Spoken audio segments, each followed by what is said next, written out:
ছেলের গায়ে জাহান্নামের পোশাক থাকবে, মেয়ের গায়ে জাহান্নামের পোশাক থাকবে। অনেক বাপ এমন আছে প্রথম কাতারে নামাজ পড়ে, নিজের মেয়েটা বেপরদায় চলে, ঠিক কিনা বলে? ঠিকটা তো কইছেন।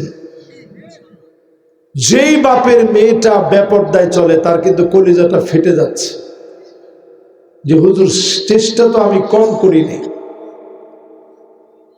চেষ্টা তো আপনি কম করেন নাই। আপনার আমার দায়িত্ব হলো মেয়েকে পর্দা করানো। একটা মেয়ে যদি বেপরদায় চলে, চারজন আল্লাহর কাঠগড়ায় দাঁড়াবে। এক নাম্বার দাঁড়াবে বাপ। তুমি কেন তোমার মেয়েটাকে পর্দা নিশীন বানাইতে পারলা না? প্রথম দাঁড়াইতে হবে বাপরে। দ্বিতীয় নাম্বার দাঁড়াবে ভাইকে, তুমি কেন বোনেরে বোঝাতে পারো নাই? তিন নাম্বারে দাঁড়াবে স্বামী, চার নাম্বারে দাঁড়াবে সন্তান। তার মানে একটা নারী বেপরদায় চললে চারজন পুরুষকে আল্লাহর কাঠগড়ায় দাঁড়াতে হবে, ঠিক কিনা বলে? ঠিক বলছে এমন এক পিচ্ছি, ওটা সবচেয়ে সুন্দর হয়েছে।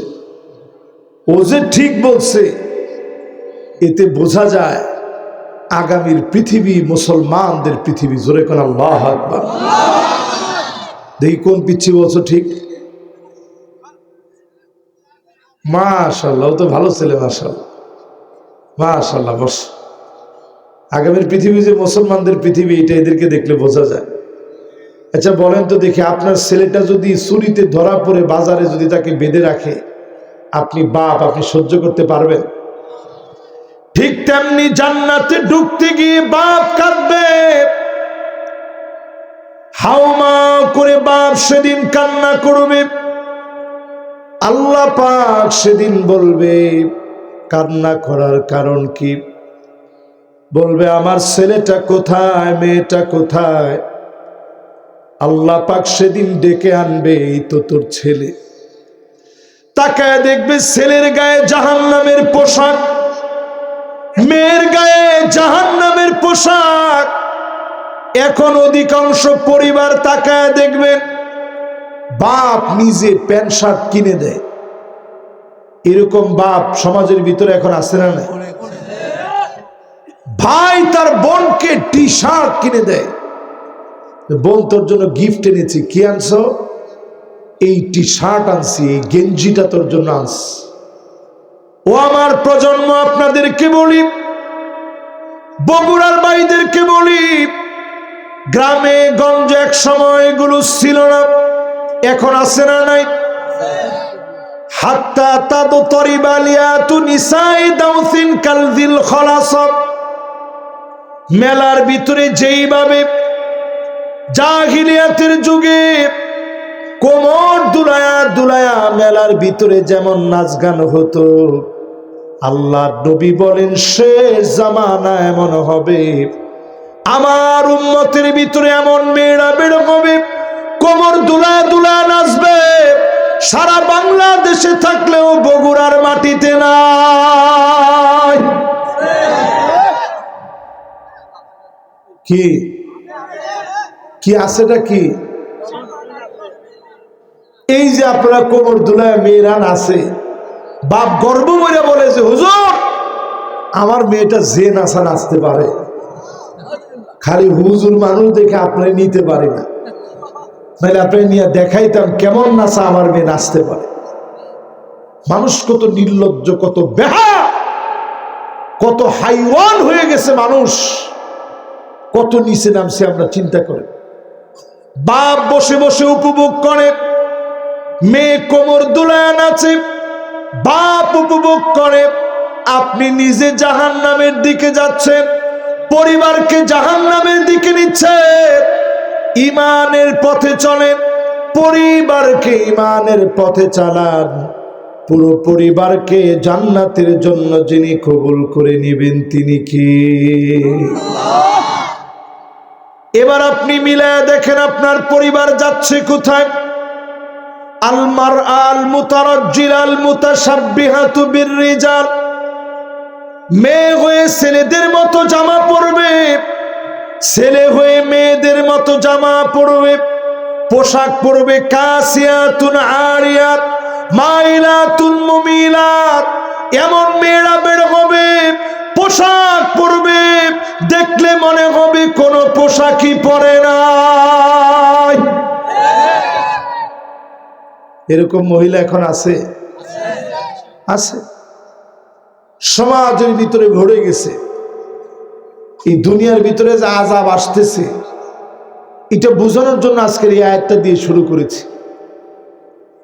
এই আয়াতে কারিমা দিয়ে আমি বোঝানোর চেষ্টা করব, মা বাপ যদি সতর্ক না হন দুনিয়াতেও ভোগান্তি, আখেরাতেও। মনোযোগ আছে সবার? আখেরাতেও ভোগান্তি, দুনিয়াতেও। প্রত্যেক মা বাপ জেনে রাখবেন, আপনি আপনার সন্তানের কাছে যেমন হক পাওনা, সন্তান আপনার কাছে 3টা হক পাওনা। জোরে কোন কয়টা? কয়টা হক পাওনা? 3টা হক পাওনা। 1 নাম্বার হক, যখন আপনি বিয়ে করবেন সন্তান এই হক আপনার কাছে পাওনা। আপনি সুন্দরী দেখে বিয়ে করবেন না, আগে দেখবেন দিনদারি। জোরে কোন আল্লাহু আকবার। আগে দেখবেন সুন্দরী না দিনদারি? আমরা দেখি কি? আমরা দেখি আগে সুন্দরী, লাল টুকটুকে, চেহারাটা সুন্দর হওয়া লাগবে, গ্লেমার অন্যরকম, ফেস কাটিংটা একটু দারুণ হওয়া লাগবে, নায়িকাদের মতো। চেহারা সুন্দরী দেখে বিয়ে না। ফারফার বিযাতিদ্দিন তারিবাত ইয়াদাকি, আগে আপনি দিনদারি প্রাধান্য দিয়ে বিয়ে করেন, এটা সন্তানের অধিকার।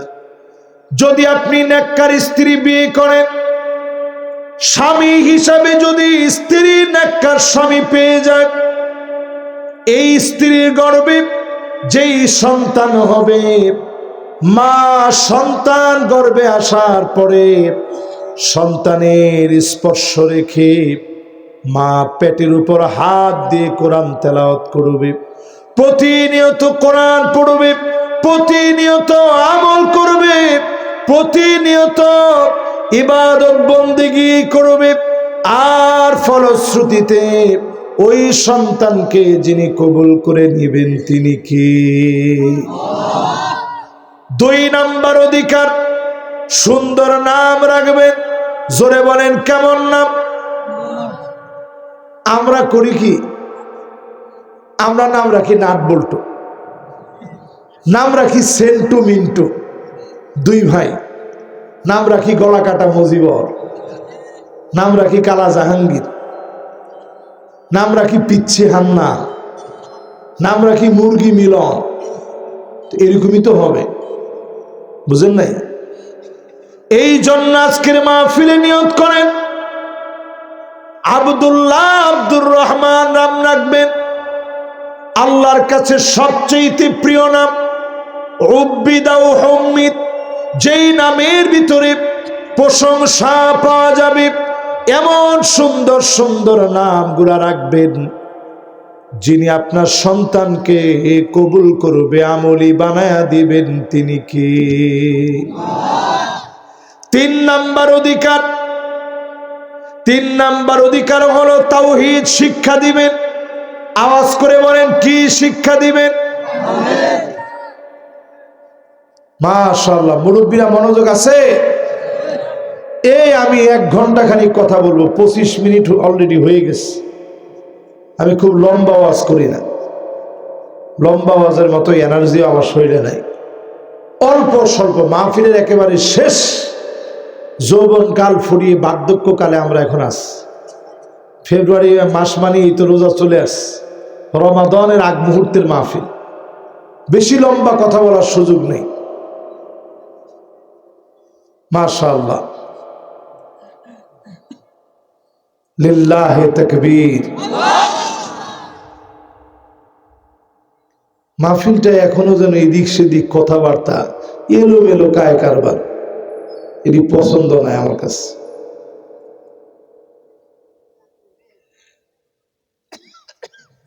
মাশাআল্লাহ, আল্লাহ তাআলা আপনাদের ভিতরে দ্বীনের মহব্বত আল্লাহ তাআলা সৃষ্টি করে দিক, পড়ে না আমিন। অথচ যারা মাহফিলটা নিছে ওনারা অনেক কষ্ট করছে, বারবার মসজিদে গেছে, ওনাদের কারণেই মাহফিলটা নেওয়া। এখনো কথা বলে, হায় রে মানুষের কথা রে, তোর এত কথা কোত্থেকে আয়?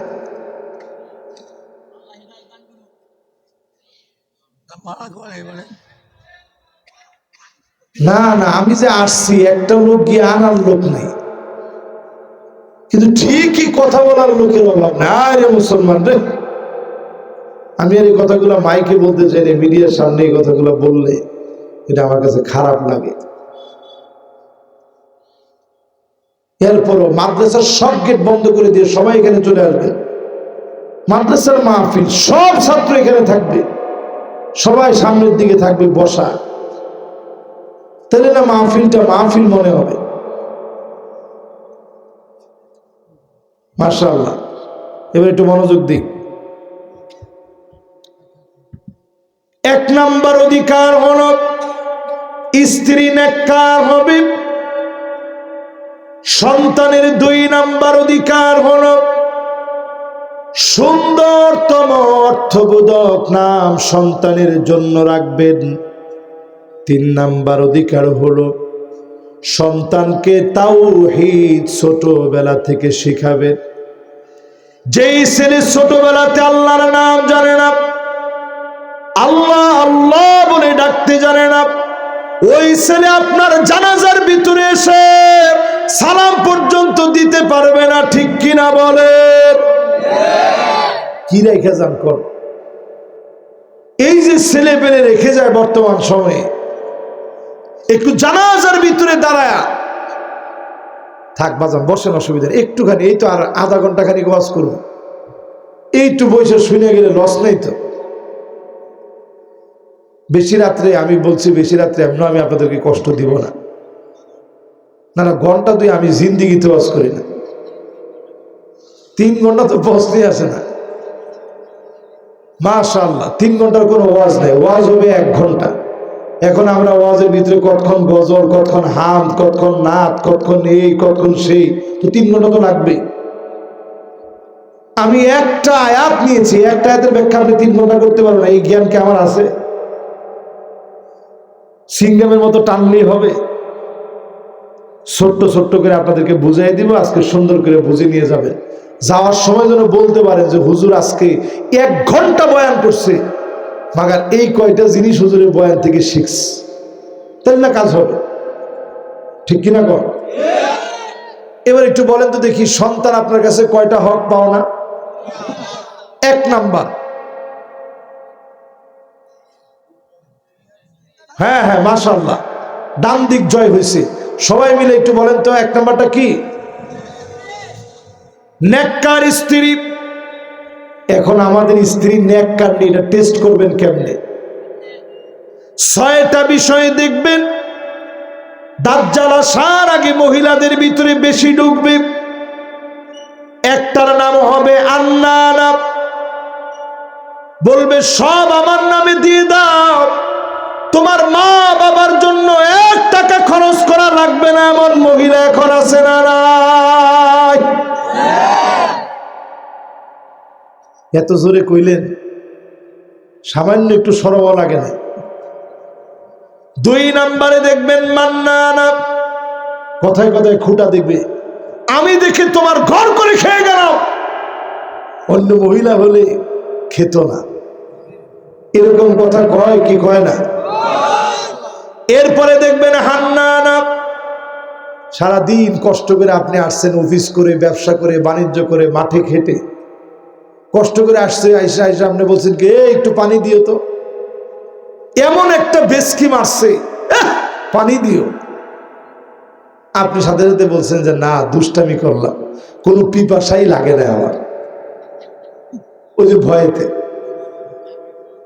এরপরে দেখবেন কান্নানা, এমন সব মহিলা বের হবে যেই মহিলা আপনারে সহ্য করতে পারে না, সারাদিন কষ্ট করেন আপনারে সহ্যই করতে পারে না। এমন মহিলা যখন বেড়ে যাবে বুঝবেন দাজ্জাল আসার সময়টা বড় সন্নিকটে। তাহলে কি মনে হয় এখন কি দাজ্জাল আসার সময় কি দূরে না কাছে? এরপরে দেখবেন হাদ্দাকা, এইটা কেমন এমন সব মহিলা হবে, কষ্ট করে আপনি কিছু একটা আনছেন, গেছিলেন ঢাকায়, কি আনবেন কি আনবেন, ওই স্ত্রী কোনটাতে পছন্দ করবে, স্ত্রীর কথা মনে করতে করতে করতে করতে একটা শাড়ি কিনছেন, শাড়িটা নিয়ে আসছেন বাসায়, স্ত্রীর দিচ্ছেন, দেখো কি সুন্দর শাড়িটা আনস, দেখা মাত্রই ধর এটা কোনো শাড়ি হলো। আপনি চিন্তা করেন আল্লাহ, ঘন্টার পর ঘন্টা খাটায় এই শাড়িটা কিনলাম আর স্ত্রী কথাটা বলতে পারলো। এই রকম মহিলা বেড়ে যাবে দিন দিন। আমার মা বোনদেরকে বলি কোন পথে যান, আম্মা জানদের খবর নিয়ে দেখেন ছেঁড়া ফাটা জামা পড়েছে, সেলাই করা তালি দেওয়া জামা পড়েছে। নবীজির উপরে জীবনে কোনোদিন কোনো অভিযোগ আম্মা জানেরা করে নাই। খাবারের কষ্ট করেছে, মুসালসাল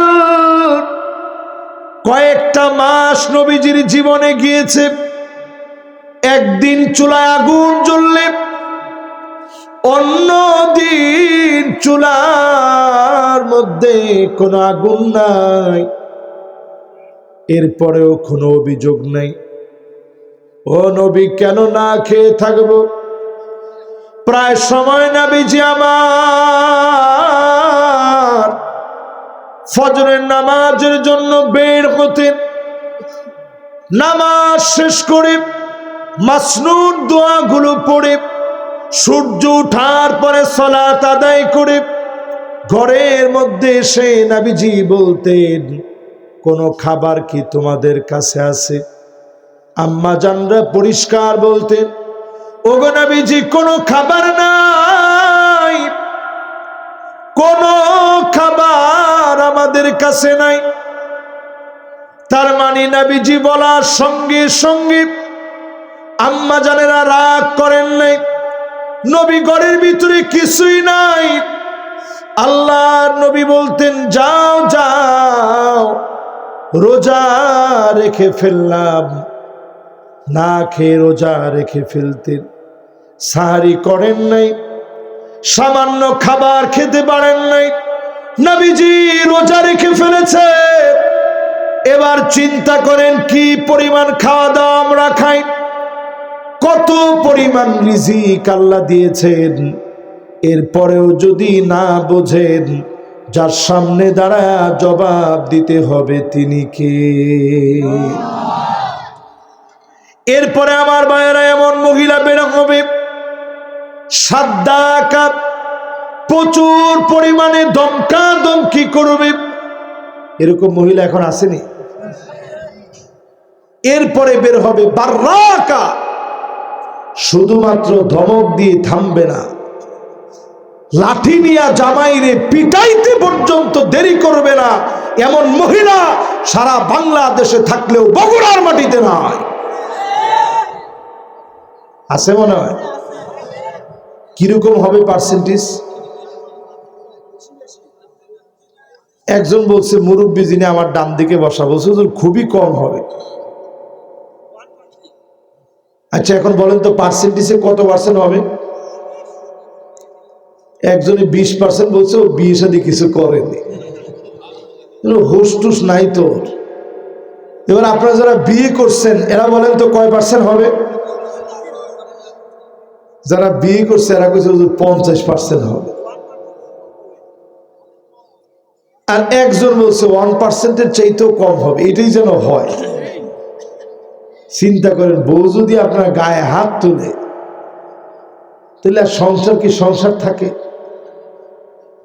ইয়াউমা লা ইয়ানফাউ মালু ওয়ালা বানুন ইল্লা মান আতাল্লাহা বিকলবিন সালিম। সন্তান সন্ততি কেউ কাজে আসবে না, সম্পদ কাজে আসবে না, সন্তান কাজে আসবে হেদায়েতের উপর চললে। সম্পদ কাজে আসবে, এই সম্পদ যদি হেদায়েতের সাথে হয় সম্পদ কাজে আসবে, সন্তানও কাজে আসবে। যদি হেদায়েতের সঙ্গে না হয়, যিনি ধরবেন পাকড়াও করবেন তিনি কে? সেদিন আল্লাহর আদালতে 10 শ্রেণীর মানুষকে আল্লাহ কঠিন ভাবে রাগান্বিত হয়ে তাকাবেন না, কথা বলবেন না, দয়া দেখাবেন না। বলেন কয় শ্রেণীর মানুষের উপরে? এই 10 শ্রেণী আপনাদেরকে একটু বুঝাই দিয়ে যেতে পারে কিনা দেখি। 1 নম্বরে শাইখুন জানি, বৃদ্ধ বয়সে যার চরিত্র ভালো হয় নাই, বুড়া বয়সেও ঠিক হয় নাই, নামাজ ধরে নাই, নেশা ছাড়ে নাই, গাঁজা ছাড়ে নাই, চোখের খেয়ানত ছাড়ে নাই, অভ্যাস পাল্টায় নাই, গালি গালাজ থামায় নাই, এমন বুড়া মিয়ার দিকে যিনি তাকাবেন না, কথা বলবেন না, দয়া দেখাবেন না, মায়া দেখাবেন না, তিনি কে? এখন মুরব্বীরা মনে আমার উপর রাগ হয়ে গেছে। 2 নম্বরে মালিকুন কাযযাব, মিথ্যাবাদী শাসক। যেই শাসক মিথ্যা বলবে, অন্যায়ভাবে মিথ্যা বলবে, জনগণের উপরে মিথ্যা চাপায় দিবে, যেই শাসক অন্যায়ভাবে মিথ্যা রায় দিবে, এমন শাসকের দিকে যিনি তাকাবেন না, কথা বলবেন না, দয়া দেখাবেন না, তিনি কে?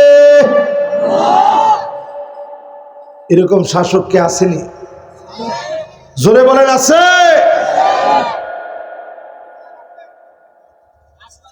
দুইজন তিনজনে কইছে হুজুর পলাইস। একটু নিজেরা মিলায় দেখেন, আলেমদেরকে জেলে নিয়েছে অপরাধ করার অপরাধে না বিনা অপরাধে? বিনা অপরাধে। তোমরা যারা আলেমদেরকে জেলখানায় নিয়েছ, তুমি সব হতে পারো, নবীর উম্মত আসলে হতে পারো নাই। এই মাহফিলে বসে একটু হিসাব করেন, নিকৃষ্ট মানুষ কারা? রমজান আসার আগে হিসাব করে নেন, নিজেরে বাঁচায় নেন এই চরিত্র থেকে। 1 নম্বরে বৃদ্ধ বয়সে চরিত্র ভালো হয় নাই। 2 নম্বরে মালিকুন কাযযাব, যেই শাসক মিথ্যা বলবে।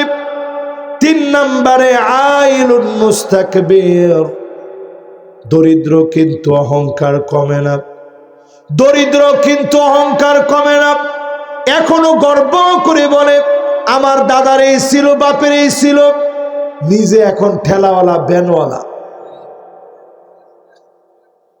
কি আসছে?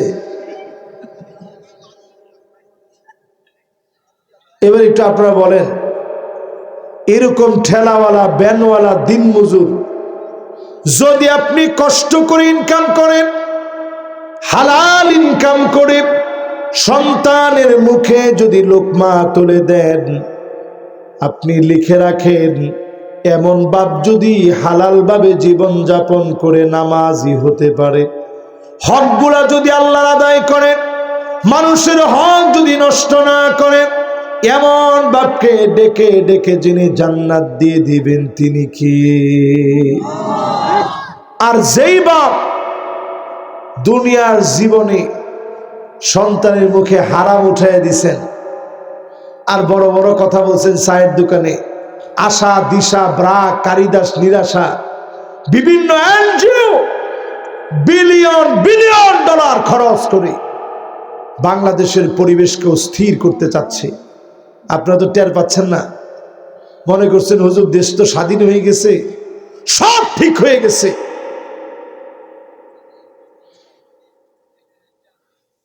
না না না, আবার এটাও বলেন না যে এখন খালি আটকে যাচ্ছে। দীর্ঘদিন ধরে আইটে গেছিলাম আমরা, ওই আটকানো থেকে এখন আস্তে আস্তে বের হচ্ছি, তবে পুরাপুরি এখনো বের হতে পারি নাই, ঠিক কিনা বলেন? এরপরে আমার ভাইয়েরা 4 নম্বরে আল্লাহর কাছে নিকৃষ্টকে, ওই লোকটা নিকৃষ্ট দায়ুস যেই মহিলা নিজের সৌন্দর্য প্রদর্শন করে ঘুরে বেড়ায়, এমন মহিলার দিকে যিনি তাকাবেন না, কথা বলবেন না, দয়া দেখাবেন না, মায়া দেখাবেন না, তিনি কে? অধিকাংশ পুরুষ মাথার গাম পায়ে ফেলে ইনকাম করেন, বেতনটা পেয়ে স্ত্রীর হাতে দিয়ে দেন, নাও যেমনে মন চায় খরচ করো। স্ত্রীও পাইছে খরচ করতে, সে গিয়ে বুড়ো প্লাক করে, ট্যাটো আঁকে, এই সব কাজগুলো 24 ঘন্টা লানত পড়ার কাজ। যে মহিলা ট্যাটো করে, বুড়ো প্লাক করে, 24 ঘন্টা আল্লাহর পক্ষ থেকে লানত পড়তে থাকে। স্পষ্ট সহিহ হাদিসের মধ্যে আসছে, লান আল্লাহুন নামিসা ওয়াল মুতানাম্মিসা, যেই মহিলা বুড়ো প্লাক করবে 24টা ঘন্টা আল্লাহ লানত পড়তে থাকে। এবার চিন্তা করে দেখেন, আমাদের ঘরগুলার ভিতরে সুন্দরী যত রমণী আছে, অধিকাংশ মেয়েরা বুড়ো প্লাক করে আল্লাহ লানত টেনে আনতেছে, ঠিক কিনা বলেন? এরপরে প্রিয় ভাইরা আমার, স্যান মেখে বের হয়, পুরুষেরা পাশ দিয়ে যায় আর বলে যে কাম হয়েছে। আর বাপরে বাপ, পাগল করে দিয়েছে। এই যে কথাটা বলছে, এটা যুবক এমনি বলে নাই, শয়তান আপনার মাথার উপরে ভর করে আপনাকে প্রভাবিত করেছে। এই মেয়েটারে দেখে বাজে মন্তব্য কর, শয়তান আসর করে ফেলেছে। এই জন্য যুবক ঠিক থাকতে পারে নাই, মন্তব্য করে ফেলেছে। এজন্য বেপরদা নারী রাস্তা দিয়ে যখন বের হবে, সঙ্গে সঙ্গে যুবকদের উপরে শয়তান প্রভাব বিস্তার করে, বাজে কথা বলতে বলে, মা বাবার সম্মান ভুলায় দেয়। এজন্য ইফটিজিং করে, দর্শনের মতো মারাত্মক অন্যায় সংগঠিত হয়ে যায়, ঠিক কিনা বলে? 4 নাম্বার পর্যন্ত আসছে, এখনো আছে, 6টা বাকি আছে। কয়টা? 5 নম্বরে আল্লাহর হাবিব বলেন, আল মারআল মুতারাজ্জিলাল মুতাশাব্বিহাতু বিররিজাল, যেই মহিলা পুরুষের মতো প্যান্ট শার্ট পরবে, ওই মহিলার দিকে আল্লাহ তাকাবে না। আবার যেই পুরুষ মহিলাদের মতো কানের ভিতরে দুল পরবে, এমন পুরুষের দিকেও যিনি তাকাবেন না, কথা বলবেন না, দয়া দেখাবেন না, তিনি কি? কটা গেছে? জোরে কোন? জোর হলো না। 1 নাম্বার কি? হ্যাঁ, বুড়া বয়সত কি? শুধু জিনাকারী না, মানে চরিত্র যার ঠিক নেই। 2 নাম্বার, হ্যাঁ মাশাআল্লাহ, লিল্লাহে তাকবীর। এই তো মাশাআল্লাহ, মনোযোগ বসে গেছে। 3 নাম্বার,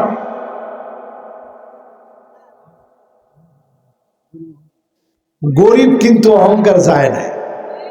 কিছু লোক আছে দেখবেন চায়ের দোকানে বসে, আরে এখন না তুমি দেখিচ্ছ বিশাল বাড়ি করেছে, দালান করেছে, সব করে ফেল দিয়েছে, কিন্তু আমাদের বাড়িতে তার বাপ খেটেছে, তার দাদা আমার বাড়িতে কাজ করেছে, আমি না এখন গরিব হয়ে গেছি, ভিক্ষা করতেছি। এই রকম দরিদ্রের দিকে যিনি রাগান্বিত হয়ে থাকেন, তিনি কি? অহংকার করবেন না। অহংকার আল্লাহর চাদর, জমিনের ভিতরে সব সময় বিনয়ী হবেন। মান তাওয়াদা লিল্লাহ রাফাহুল্লাহ, বিনয়ী হন, টেনে যিনি দাম বাড়ায় দিবেন, সম্মান বৃদ্ধি করে দিবেন, তিনি কি? খেয়াল আছে কয় নম্বরে আসছিলাম? তাহলে বলেন তো 4 নাম্বারটা কি বলছি? দায়ুস কিন্তু অনেক সময় শ্বশুর নিজে দায়ুস হইতে পারে বেটা হইয়া। কেমনে? শ্বশুর যদি বলে বউ মারে, দেবরের সামনে যাওয়া লাগবি, একটা দেবর ওরে ভাগ বেড়ে দিবে কে? তোর যাওয়া লাগবি। যদি এই কথা আপনি যদি তার উপরে চাপায়া দেন, আপনি শ্বশুর হয়ে দায়ুস, কারণ আপনি তারে পর্দা করতে বাধা দিয়েছেন। ঠিক কিনা বলেন? এরপরে 5 নাম্বার কি, সেটা মনে আছে না ভুলে গেছেন? হ্যাঁ, মহিলা পুরুষের মতো পোশাক পরবে, পুরুষ মহিলার মতো পোশাক পরবে। এই 5 নাম্বারটা শেষ। এবার কয় নাম্বার? 6 নাম্বারে যারা রাজনীতি করেন সজাগ হন আজকে থেকে। সহিহ বুখারীর হাদিস, সহিহ মুসলিমের হাদিস, আল্লাহর নবী বলেন ওই লোকের দিকে আল্লাহ রাব্বুল আলামিন কিয়ামতের দিন তাকাবেন না, কথা বলবেন না, দয়া দেখাবেন না, মায়া দেখাবেন না। যেই লোকটা রাজনীতি করবে, রাজুলুন বায়আ রাজুলান লা ইউবাইউহু ইল্লা দুনিয়া, শুধু দুনিয়া পাওয়ার জন্য দল করবে, স্লোগান দিবে নেতা তোমার ভয় নাই। আরে রাজপথ ছাড়ি নাই, এরকম পাম্পটি দিয়ে স্লোগান দিছি না আমরা, নেতা তোমার ভয় নাই।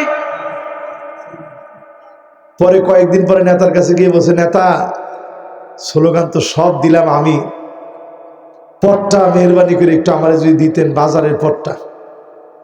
নেতা কয় না, বাজারটা তো বিক্রি করছি 5 লাখ টাকা। তাহলে অটোর পটটা আমার দেন, অটো রিক্সা যেগুলো আছে ওইগুলো খামো আমি। তো নেতা কয় যে না, এটাও বিক্রি করছি 2 লাখ টাকা। তার মানে কি কোনো পদ দেওয়া যাবে না? তোর কোনো পদ নাই। তখন সে আসে আর মনে মনে স্লোগান চেঞ্জ করে, নেতা তোর দরকার নাই, রাজপথে আর আমি নাই।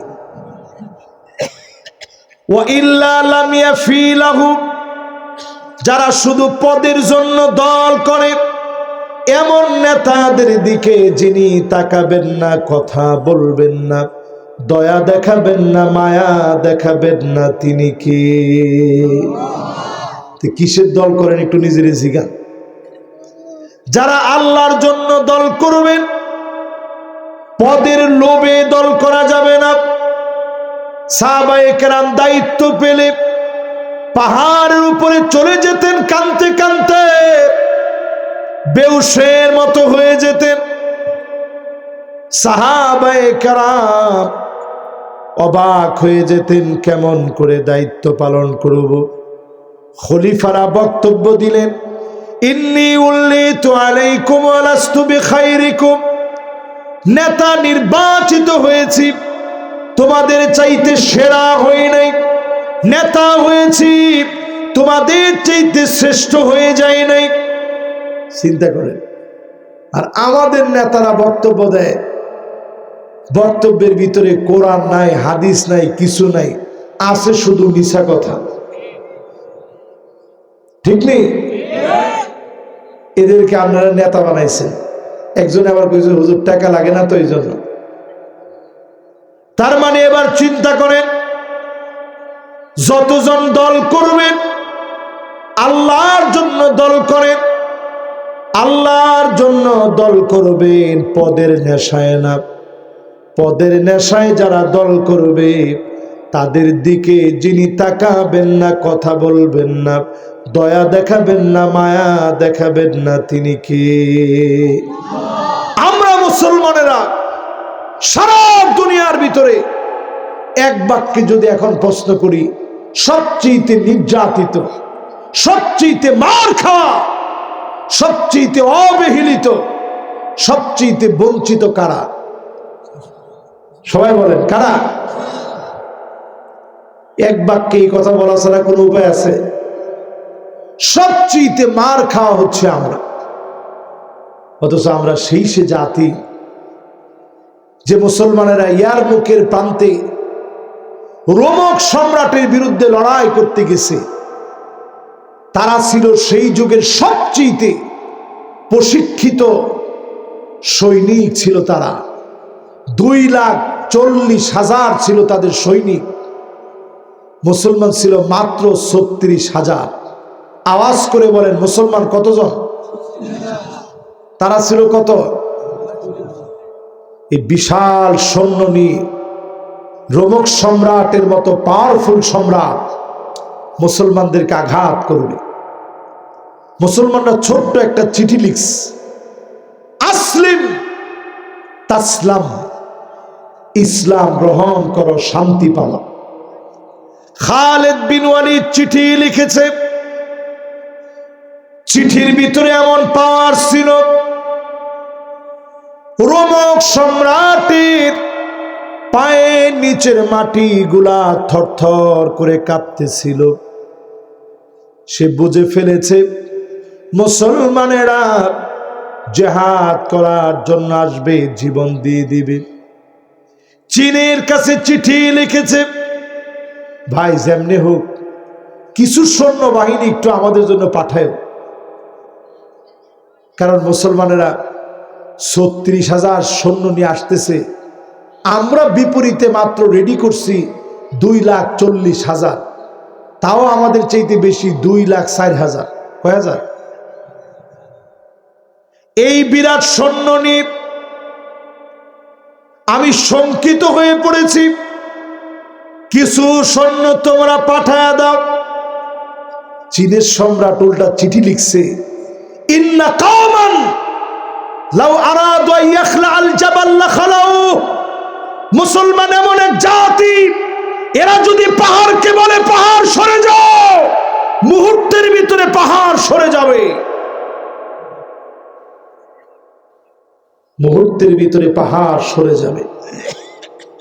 ছোট্ট এই কথা যখন লিখে পাঠায় দিছে খালিদ বিন ওয়ালিদ, ছোট্ট এই কথা লিখে যখন পাঠায় দিছে, মুসলমান এমন এক জাতি, যেই জাতি চাইলে পাহাড় তার জায়গা থেকে সরে যাবে।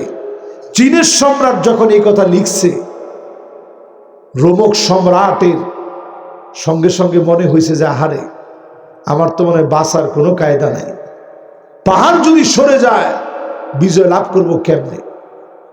সেই রোমক সম্রাট সাম্রাজ্য হতভম্ব হয়ে গেছে মুসলমানের ভয়ে, ভীত সন্ত্রস্ত হয়ে গেছে মুসলমানের ভয়ে। খালিদ বিন ওয়ালিদ 36,000 সাহাবীকে সাজায় দিলেন, 1,000 করে এক একটা কাতারের মধ্যে দাঁড় করালেন। সাহাবী আর তাবেঈ এক এক কাতারের ভিতরে 1,000 করে দাঁড় করালেন। সবচেয়ে প্রশিক্ষিত, কলবুন নামে সবচেয়ে যারা আক্রমণ করবে প্রথমে, তাদেরকে সামনের দিকে রাখলেন, ডান দিকে রাখলেন মায়মানা, ডানপন্থী গ্রুপকে রাখলেন ডান দিকে, এরা ডান দিক থেকে হামলা করবে। বাম দিকে রাখলেন এক গ্রুপকে, এরা বাম দিক থেকে হামলা করবে। এবার যখন আঘাত শুরু হলো, যেই তার কাটা সাজায় রেখেছে মুসলমানদেরকে মেরে ঝুলায় রাখবে, আজ ভারতের লোকেরা সীমান্তের কাটা তারে ফেলানির ঝুলন্ত লাশ যেইভাবে ঝুলায় রাখে, এই থিওরি আজকে থেকে আসে নাই। রোমক সম্রাট চেয়েছিল মুসলমানদের লাশগুলা ঝুলায় রাখবে, কিন্তু আল্লাহ প্রেক্ষাপট ভিন্ন বানায় দিলেন। মুসলমান কোন যুদ্ধ করার জন্য যায় না, জিহাদের জন্য যায়। লাগলে নিজে রক্ত জমিনে ঢেলে দিব, আগে 200 জনরে মারব, তারপরে মরব। বলেন আল্লাহু আকবার। এই হিম্মত নিয়ে যখন মুসলমান গেছে ময়দানে, আগে মারব তারপরে মরব। এক একজন সাহাবীর 6টা 7টা 10টা 12টা করে তরবারি ভেঙে গেছে। সাথের ছুরি ভেঙে গেছে। এরপরে মুসলমানরা বিজয় লাভ করছে। জোরে করে আল্লাহু আকবার। বলার উদ্দেশ্য হচ্ছে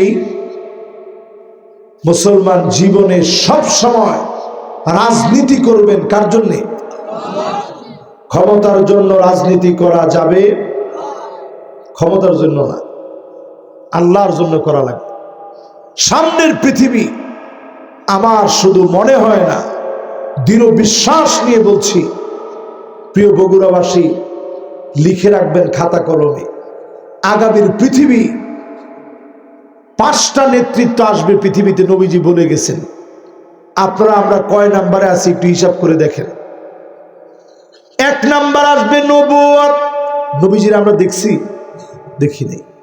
2 নাম্বার আসবে খিলাফত, 30 বছর জমিনে খিলাফত ছিল, আমরা খিলাফত দেখছি? দেখি নাই।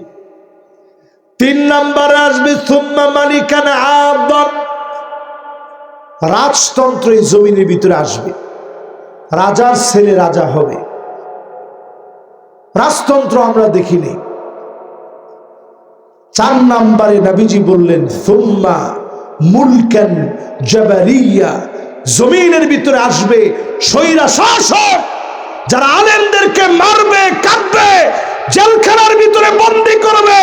এরা জালেম, স্বৈরা শাসক, এদের পতন হবে। টেনে হিচড়ে আল্লাহ উঠায় নিবেন, দাঁড়াবার মতো শক্তি তারা আর পাবে না। ঠিক কিনা বলেন? এই জন্য যখন এই স্বৈরা শাসকদের পতন হবে, এই পতনটা আল্লাহর হাবিব নিজে বলে গেছেন, সুম্মা ইয়ারফাউহাল্লাহ, আল্লাহ টেনে উঠায় নিবেন। এরপরে 5ম নাম্বার শাসন আসবে, সুম্মা তাকুনু খিলাফাতান আলা মিনহাজি নবুওয়াতিন, সারা দুনিয়ার ভিতরে কুল কায়নাত দেখবে, ডানে বামে সামনে পিছনে, দেশ দেশান্তরে, প্রান্তে প্রান্তে কালেমার পতাকা যেদিন উড়বে, কোন জালেম একবারের জন্য আর আটকায় দিতে পারবে না। এই জন্য আজকের মাহফিলে যারা বসছেন,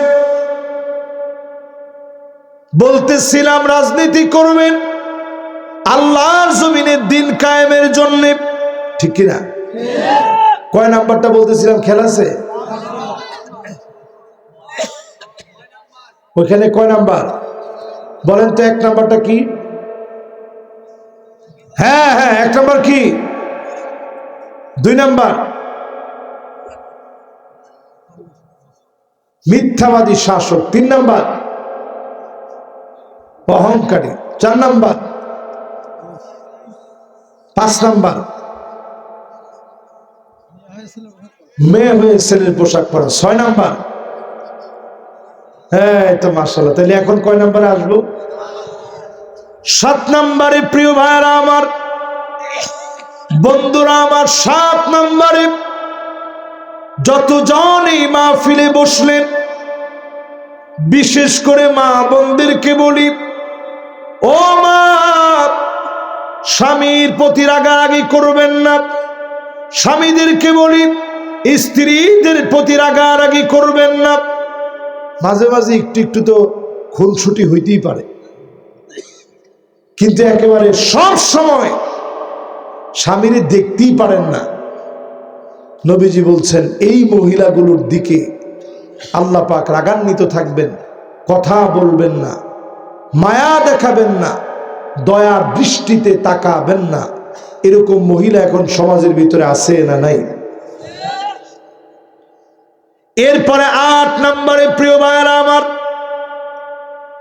আল্লাহ পাক তাকাবেন না, কথা বলবেন না, দয়া দেখাবেন না, মায়া দেখাবেন না ওই মানুষটার দিকে, যেই মানুষটা জীবনে আল মান্নানু বিমা আতা, কোনো কিছু দেওয়া মাত্র খোটা দিবে, এমন লোক সারা বাংলাদেশে থাকলেও বগুড়াতে নাই। খোটা দেওয়ার মতো লোক আছে না নাই? হাই রে খোটা, কিছু থেকে কিছু হইলেই খোটা। আমরা আমাদের দেশের সরকারও পাইছিলাম এমন খোটা দেওয়েন না বাবা রে বাবা, যাও লাগলে অন্য দেশে চলে যাও, এমনি কইছে আম করে পুরা দেশের জনগণের রাজাকার বানাই দিস। আমার মনে হয় এই আন্দোলনে কিছুই হইতো না, সবচেয়ে বড় আযাব হয়ে আসছে রাজাকার নামক শব্দটা, ঠিক কিনা বলেন? পুরা জাতির মাথার ভিতরে আগুন ধরে গেছে, কিরে আমিও তো এর রাজাকার। রাজাকারের বাচ্চা মানে কি? এই পুরা জাতির মাথার ভিতরে আগুন ধরে গেছে, ঠিক না ভাই? এই জন্য কথা বলতে বড় সাবধান। ইন্নাল আবদা লা ইয়াতাকাল্লামু বিল কালিমা মা ইয়াতাবায়ানু ফিহা। কেউ এমন কথা বলে যেই কথা জাহান্নামের অতল গহ্বরে পৌঁছায় দেয়। দুনিয়াতে আমরা দেখলাম 16 বছর ক্ষমতা চালানোর পর এক কথার কারণে 40 মিনিট সময় পায় নাই, রান্না করা খাবার খেয়ে যেতে পর্যন্ত পারে নাই, ঠিক কিনা? তার মানে কি বুঝেন আল্লাহর ধরাটা কত কঠিন। আল্লাহ নারাজ যখন হয়ে যায়, আল্লাহ কেমনে ধরেন একটু হিসাব করেন। এই জন্য আমার ভাইয়ের 8 নম্বরে বলতেছি, খোটা দিবেন না, খবরদার। কাউরে কিছু দেন না এক ভালো, আপনি কিছু দেন না এটা এক ভালো, দিয়া খোটা দিয়েন না। খোটা দিলে আমল নষ্ট হয়ে যায়। যাকাত দিছেন, এটাও আপনি কানের সামনে জ্ঞান জ্ঞান করেন, আরে আমি দিই দেখে তুই খাস, আমি দিই দেখে তুই চলস, তাহলে তোর কি অবস্থা হইত? আমাদের মধ্যে এই স্বভাবটা সবার ভিতরেই কম বেশি আছে। আল্লাহর হস্তে মাফ চান। খোটা দানকারী ব্যক্তিরে আল্লাহ পছন্দ করেন। আল্লাহ যদি খোটা দেয়, আপনি এক মুহূর্ত থাকতে পারবেন জমিনে? আল্লাহ সব দিলেন, খোটা দেন নাই। চোখ দিলেন, আল্লাহ খোটা দেন নাই। জবান দিলেন, খোটা দেন নাই। নেয়ামত দিলেন, খোটা দেন নাই। এই জন্য বলি, আল্লাহর শুকর গুজারি আদায় করেন। কত লোক হসপিটালের ভিতরে নল দিয়ে খাবার খাচ্ছে, কত লোকের নল দিয়ে খাবার খাওয়ানো হচ্ছে, কত লোক আইসিইউতে আছে, সিসিইউতে আছে, কত লোক কষ্টের ভিতরে আছে, যন্ত্রণার ভিতরে আছে। আপনাকে মালিক সুখে রেখেছে, এজন্য শুকর গুজারি আদায় করেন। যিনি নিয়ামত বাড়ায়া দিবেন তিনি কি? এবার আসেন, কয় নাম্বার শেষ? কয় নাম্বার বলবো? 9 নাম্বার। প্রিয় ভাইরা আমার, আল মুসবিল। ওনার ইয়েটা বন্ধ করে দেব, মোবাইলটা। হ্যাঁ, আল মুসবিল মানে এটা আরেকজনের কাছে দেন, দিলি বন্ধ। এই তো ওটা পিছনে একজনের কাছে দেন। আল মুসবিল, যার টাকনুর নিচে পোশাক থাকবে, প্যান্ট পায়জামা লুঙ্গি, টাকনুর নিচে যার থাকবে, এমন লোকের দিকে, পুরুষের দিকে যিনি তাকাবেন না, কথা বলবেন না, দয়া দেখাবেন না, তিনি কি? এবার একটু চিন্তা করেন, ইয়ং জেনারেশন অধিকাংশ ছেলেরাই এখন টাকনুর নিচে প্যান্ট পরে। এটাকে বিরাট ট্রেন্ডিং মনে করে, ফ্যাশন মনে করে।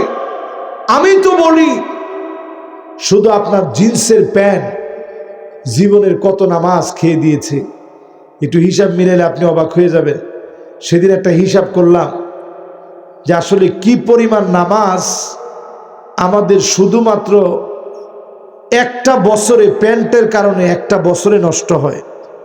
ওই একটা হিসাব করলাম, হিসাবটা আপনাদেরকে শুনাইলে আপনারাও আমার মতো অবাক হয়ে যাবেন। কি পরিমাণ নামাজ শুধু আপনার প্যান্ট নষ্ট করে দিস। ফজরের নামাজ যারা পড়েন নাই, 365 দিন নামাজ ছেড়ে দিচ্ছেন। আপনি তো মনে করছেন ফজরটা পড়ি নেই আর কি। 1 বছরে শুধু নামাজ ছাড়ছেন, আল্লাহর সাথে ঘাটতেরামি করছেন কতবার?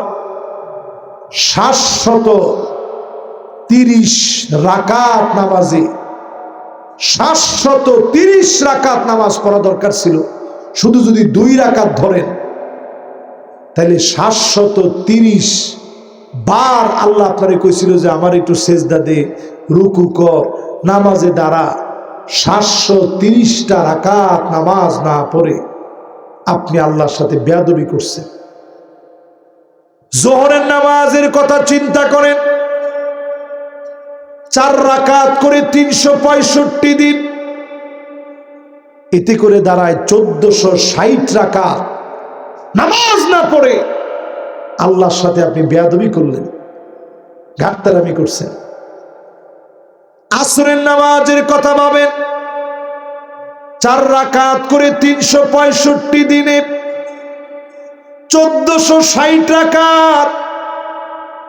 মাগরিবের কথা ভাবেন, 3 রাকাত করে 365 দিনে 1095 রাকাত নামাজ আপনি ছেড়ে দিয়ে ঘাটতারামি করলেন। এবার এশার কথা চিন্তা করেন, এশার নামাজ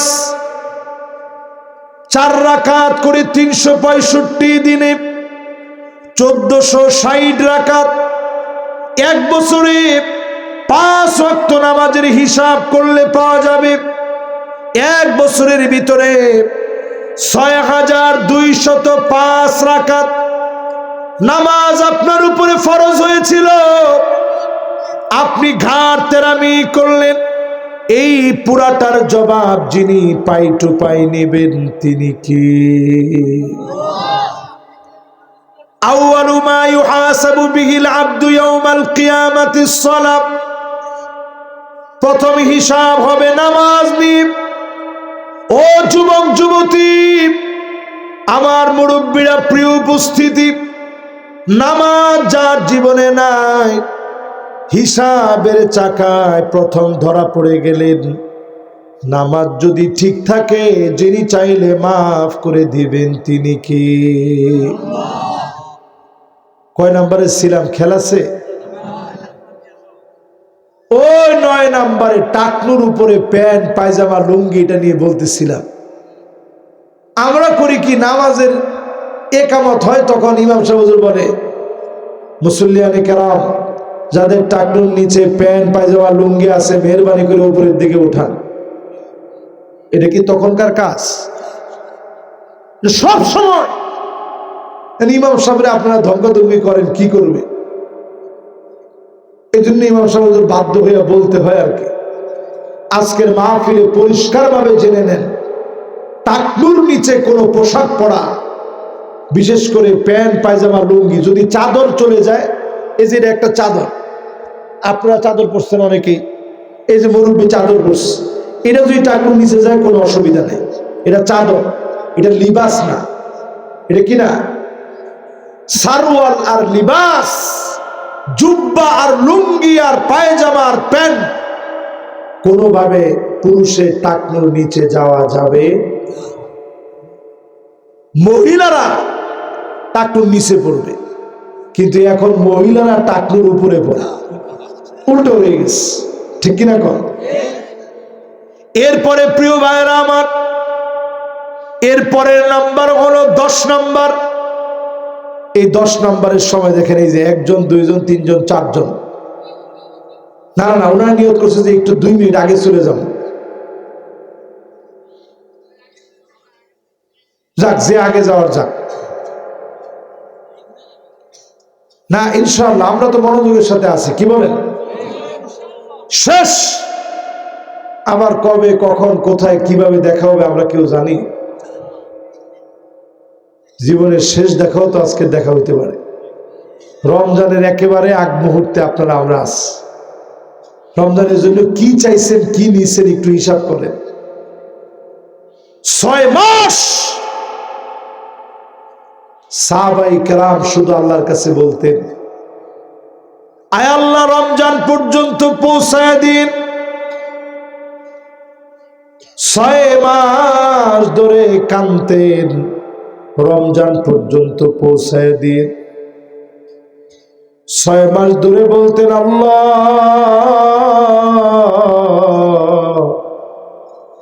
রমজানে যা যা আমল করেছি মেহেরবানি করে কবুল করে নিন। 6 মাস শুধু কেঁদে কেঁদে কাটাইতেন রমজান পাওয়ার জন্য।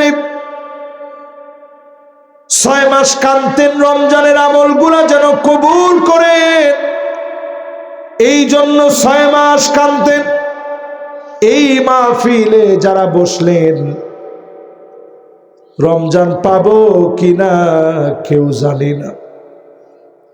লাইলাতুল কদর আসতেছে, শুধু 27 না, 21 রাতে জাগবেন, 23 রাতে খুঁজবেন, 25 বেজর রাতে খুঁজবেন, 27 খুঁজবেন, 29 খুঁজবেন। নবী কোমরের ভিতরে গামছা বেঁধে ফেলতেন। সাদ্দা মিদারা মানি কোমরে গামছা বাঁধা মানে কি হিম্মত নিয়ে দাঁড়ায় যেতেন। আইকদা আহলাহু পরিবারের লোকদেরকে নবীজি জাগায় দিতেন, সবাইকে নবীজি উঠায় দিতেন। শেষ দশক আসলে আল্লাহর নবী কেঁদে কেঁদে রাত পার করে দিতেন। যদি লাইলাতুল কদর পেয়ে যান, খায়রুম মিন আলফি শাহর, 1000 রজনীর চাইতেও সেরা। বলেন আল্লাহু আকবার। নবীজি একদিন সাহাবীদের সামনে ওয়াজ করতেছেন, বয়ান করতেছেন। আজকে যেমন আমি আপনাদের সামনে বয়ান করছি, নবীজির সামনে বসে সাহাবীরা বয়ান শুনতেছে। এটা কি আজকের এখনকার মতো? নবীজির সামনে বসে বয়ান শুনতেছে, সাহাবীরা কেঁদে যার যার হয়ে যাচ্ছে।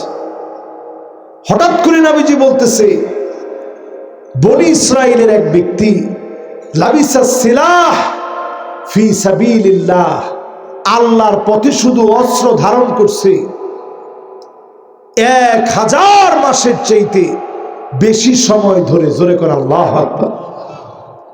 তার মানে প্রায় 83 বছর 4 মাস, এর চাইতে বেশি সময় শুধু জিহাদের জন্য অস্ত্র ধারণ করে ময়দানে ছিল। তো সাহাবীরা খুব আজিবাল মুসলিমুনা বিযালিক, খুব আশ্চর্য হয়ে গেছে, নবী এই পরিমাণ তো আমরা হায়াতই পাই না, 83 বছর তো আমাদের হায়াতই নাই, তা আমরা কেমনে কি করব?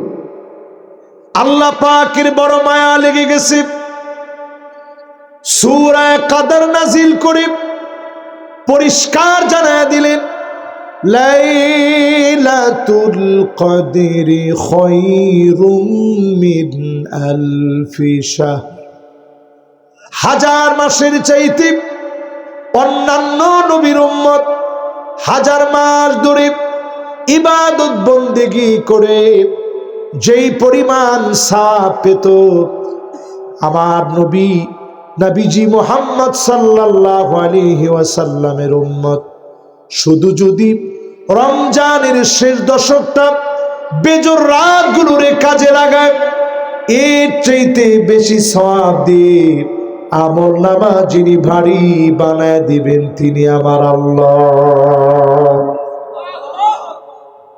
এই জন্য সবাই এই সময়টারে কাজে লাগান।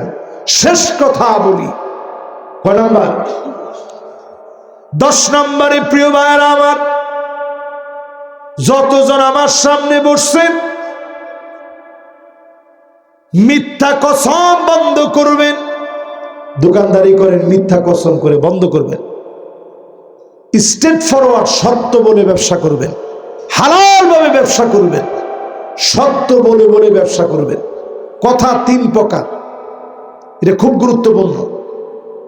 একটা হচ্ছে সিদকুন, ডাইরেক্ট সত্য, এই সত্য বলাটাই সওয়াব, বললেই সওয়াব, সত্যের উপরে চললেই বরকত। জোরে করে আল্লাহু আকবার।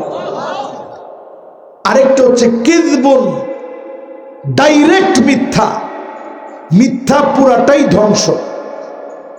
মিথ্যা বললেই গুনাহ। 3 নাম্বার তাওরিয়া। তাওরিয়া মানে সত্য মিথ্যার মাঝামাঝি। কিছু জায়গায় আমরা বলি যে মিথ্যা বলা জায়েজ, এটা মিথ্যা না, কথাটা এইভাবে বলা যাবে না যে মিথ্যা বলা জায়েজ, এটাকে বলে তাওরিয়া। মিথ্যা বলা আমার জায়েজ হয় কেমনে? মিথ্যা হচ্ছে উম্মুয যুনুব, সব গুনাহের মা। আমরা এটা বলি কিন্তু যে বউয়ের সাথে যদি ঝগড়া লেগে যায় মিছা কথা কওয়া যায়, দুইজনের ভিতরে লড়াই লেগে গেছে মিছা কথা কওয়া যায়, কৌশল। 3 নাম্বার আমরা বলি যুদ্ধের ক্ষেত্রে মিছা কথা কওয়া যায়, এটাও কৌশল না, এটাকে বলে তাওরিয়া। জোরে কন কি? যেমন ইব্রাহিম আলাইহিস সালামের জিজ্ঞাসা করছে, কিরে মূর্তি ভাঙছে কে? উনি কিছু বড়টারে জিগান। আসলে কি বড়টা জীবনে কইতে পারবো মূর্তি কে ভাঙছে? ভাঙছে কে? ইব্রাহিম আলাইহিস সালাম নিজের হাতে ভাঙছে, ডাইরেক্ট তিনি নিজে ভাঙছে। ওনার একজন জিজ্ঞেসে যে এই মূর্তিটি ভাঙছে কে? যেটার কাছে কুরআন হেরে জিগান কেডা ভাঙছে? আমি কেমনে জানি? ওই যার কাছে কুরআন তারে জিগান। কান্দের ভিতরে কুরআন লয়ে রাখছে সবগুলো ভাঙিয়া। তখন হেরা কইতেছে, আরে কি করস, এ কি ভাঙতে পারে? তো তাহলে এরমটার কাছে জান কিনলে গেছে, এটা ভাঙতেও পারে না, ঘুরতেও পারে না, এটার কাছে কিনলে যান। তাইলে কথা 3 প্রকার। আওয়াজ করে বলেন কয় প্রকার? একটা সত্য, একটা মিথ্যা, একটা মাঝামাঝি। বউয়ের সাথে মাঝামাঝি কথা বলবেন। জিজ্ঞেসি কি কয় টাকা দাম? এই তো বিক্রি করে 4-5 হাজার টাকা নিছি আর কি তোমার জন্য। এটারে বলে কৌশল। এখন আপনি গিয়েই ডাহায় একটা মিছা কথা কইলেন, 10,000 টাকা দিয়ে আস। স্ত্রী কি আর কম যায়? অনলাইনে সার্চ দিয়ে দেখলো দাম মাত্র 3,000 টাকা। পরে আপনি কইব, হাই রে আপনি যে একটা ব্যাককল, আপনি একটা মফিস। বুদ্ধি বলতে কিছু নাই আমাদের। তখন আপনি সাথে সাথে ধরা পড়লেন যে হায় হায় রে, জীবনে যা করলাম সবচেয়ে বড় ভুল মনে এখানে এসে করলাম। এই জন্য একজন মিছা কথা কইেন না, তাওরিয়া কইেন। তাওরিয়া সত্য মিথ্যার মাঝামাঝি। কেমনে কইবেন? ধরেন আপনি একজনের কাছে ব্যবসা করতেছেন, শাড়ি বিক্রি করবেন। তা আপনার কাছে এসে বলছে, ভাই ইন্ডিয়ান শাড়ি আছে? আপনি বলবেন, আরে আছে মানে সব ভালো ভালো শাড়ি দেখাইতেছি, বসেন। আপনি কিন্তু ইন্ডিয়ান কিছু কর নাই, সুন্দর করে শাড়িগুলা দেখাই দিলেন, দেখেন শাড়িটি। পরে উনি শাড়িটা নিয়ে আসছে, আইনা দেখে ছোট করে নিচে লেখা মেড ইন বাংলাদেশ। উনি ধরে নিয়ে গেছে, কি ভাই? বললাম ইন্ডিয়ান শাড়ি দিতে কি দিছেন? আমি কি একবারও বলছি যে ইন্ডিয়ান শাড়ি? আমি বলছি ভালো ভালো শাড়ি, আমার দেশের শাড়ি তাদের চাইতে ভালো, এই জন্যই তো ভালো ভালো শাড়ি বলছি। এটার নাম হচ্ছে তাওরিয়া। এটার নাম কি? যুদ্ধের মধ্যে এরকম তাওরিয়া বলবেন, স্ত্রীর কাছে তাওরিয়া বলবেন, গিয়া বলবেন, আরে আমার তো বয়স হয়ে গেছে, কত কিছু কয়। ইস। আবার মার কাছে কইবেন, আরে আম্মা আপনার বইয়ের কোনো আক্কলই নেই, এত কথা কয় নাকি মানুষে? কিছু বুঝে না আপনার বউ। যাক, মনে মনে কোনো কষ্ট নিয়ে নাম না, সব ঠিক হয়ে যাবে। এটার নাম তাওরিয়া। এটার নাম কি? এই জন্য মিছা কথা কইেন না। গিয়া ওইখানে গিয়ে মারে ইয়ারে বউরে কইছেন, আরে জানো নি আম্মারে তো আজকে কিলাইছি। জায়েজ আছে? আমার মার কাছে গিয়ে কইলেন, এক থাপড়া দিছি বউরে, আপনার লোক বেয়াদবি করছে। এটার নাম তাওরিয়া না, এটার নাম মিছা কথা। মিছা কথার কোনো সুযোগ ইসলামে নাই। এই জন্য মিথ্যা ছেড়ে দেন মুসলমান। মিথ্যা কসম যারা করবে, এমন মানুষের দিকে যিনি তাকাবেন না, কথা বলবেন না, দয়া দেখাবেন না, তিনি কে? সম্মানিত প্রিয় ভাইরা, রমজান একবারে আসন্ন। আসন্ন রমাদান সামনে রেখে এই মাহফিলের ভিতরে কর্তৃপক্ষ আমাকে স্লিপ দিয়েছে